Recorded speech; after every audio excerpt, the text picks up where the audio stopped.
Wa yu'allimuhul kitaba idza aqala.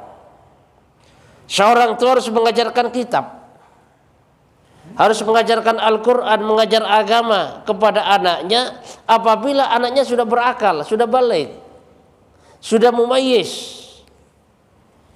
Ini harus diajarkan oleh orang tua kepada anaknya. Ya, diajarkan, yang pertama yang diajarkan adalah kebesaran Allah. Dikenalkan kepada Allah bahwasanya yang menciptakan adalah Allah, yang memberi rezeki adalah Allah, yang memelihara adalah Allah. Pendek kata, bagaimana anak ini diajarkan yang namanya ilmu tauhid, ilmu iman, supaya kenal kepada Allah Subhanahu wa taala. Ini termasuk mengajarkan kitab, mengajarkan kitab Allah. Kenapa? Karena jangan sampai kita sebagai orang tua tidak menjalankan hak untuk anaknya. Artinya apa? Anak tidak pernah diajarkan kitab, anak tidak pernah dikenalkan kepada Allah, anak tidak pernah dikenalkan kepada Rasulullah, anak hanya dikenalkan kepada urusan dunia saja. Kalau udah urusan dunia, dari A sampai Z dikenalkan, bahkan dari urusan ini sama itu semuanya dikenalkan. Tapi untuk urusan agama, anak tidak pernah dikenalkan, sehingga anak tidak bisa baca Quran. Ada Pak zaman sekarang ini seorang anak yang masih tidak bisa baca Quran. Sehingga apa? Sehingga anak menjadi bodoh agama, buta agama. Kalau sudah buta agama, maka yang dilakukan oleh anak ini yang jelas segala sesuatu yang tidak sesuai dengan ajaran agama.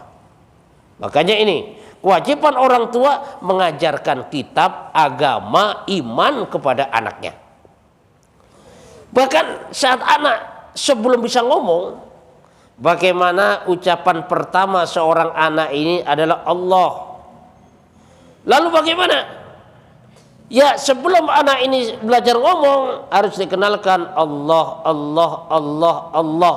Jadi bukan bapak, bukan emak, tapi ucapan yang pertama yang keluar daripada mulutnya bagaimana ucapan Allah, sehingga anak kenal kepada Allah. Karena yang terjadi sekarang kadang-kadang anak ini nggak kenal kepada Allah, hanya kenal kepada orang tuanya. Makanya suatu contoh, ada seseorang yang kerja di luar negeri dan anaknya diasuh oleh seorang pembantu. Tiap bulan dikasih duit yang banyak oleh orang tuanya lewat pembantunya, sehingga yang ngasih makan tiap hari pembantunya, yang ngelayanin semuanya pembantunya, yang ngasih uang jajan pun juga pembantunya. Dan pembantunya ini nggak mengenalkan bahwasanya duit ini datangnya dari bapakmu.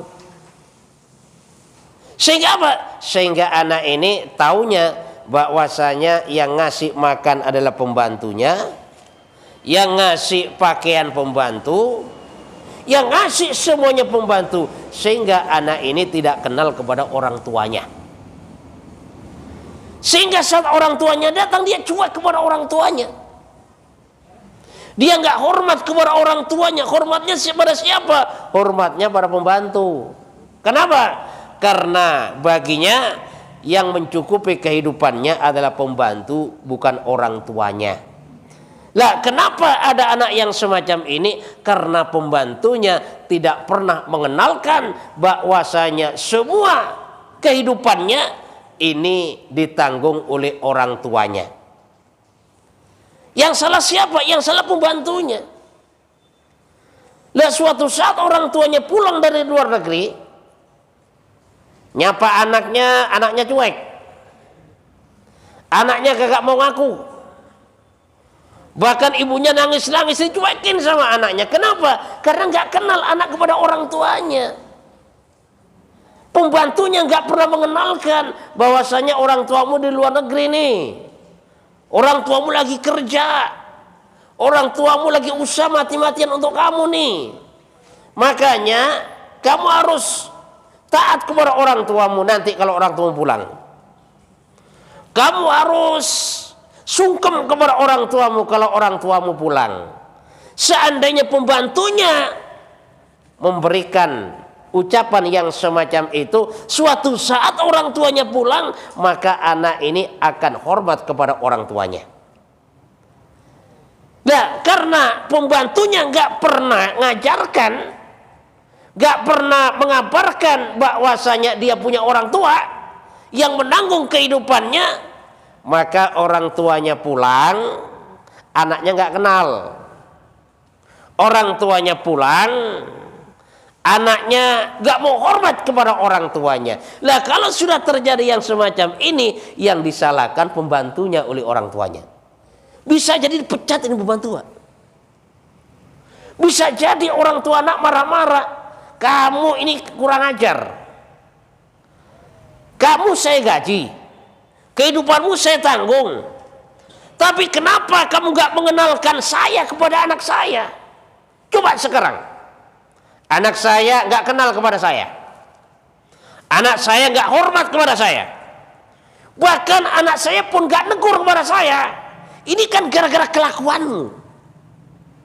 Itu kata orang tuanya. Bahkan bisa dipecat saat itu juga orang tua, karena tidak mengenalkan orang tuanya kepada anaknya. Yang dikenalkan dan yang diketahui oleh anaknya bahwa selama ini kehidupannya berasal daripada pembantunya. Disinilah perlunya kita mengenalkan anak kita kepada Allah. Kenapa? Jangan sampai kita dipertuhankan oleh anak kita. Kalau bapak nggak kerja, nanti dapat rezeki dari mana? Kalau bapak nggak dagang, nanti bagaimana nasib saya? Nggak dikenalkan kepada Allah. Padahal orang tua yang baik harus dikenalkan, nak, rezeki datangnya dari Allah, dan bapak ini hanya pelantara saja, nak. Bisa jadi gara-gara bapak kamu dapat rezeki, bisa jadi tanpa bapak kamu pun juga dapat rezeki. Kenapa? Bapak ini hanya pelantara saja, nak.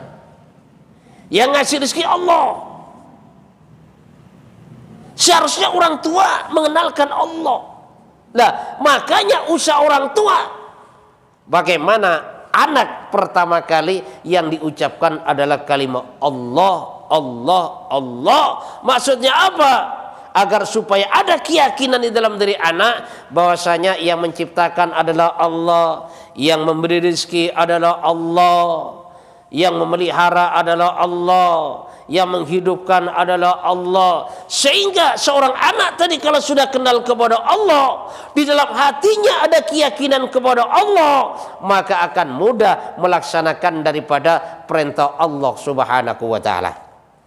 Sekarang Pak, anak suruh sholat macam-macam alasannya, disuruh ngaji macam-macam alasannya. Kenapa? Orang tuanya nggak ngenalin pada Allah. Ya ibaratnya pembantu nggak mengenalkan anaknya kepada orang tuanya, sehingga pembantunya dianggap orang tuanya. Itulah ibaratnya kalau orang tua nggak mengenalkan kepada Allah, nanti lama-lama baik disengaja maupun nggak disengaja, bisa jadi seorang anak menganggap orang tuanya inilah sebagai Tuhannya.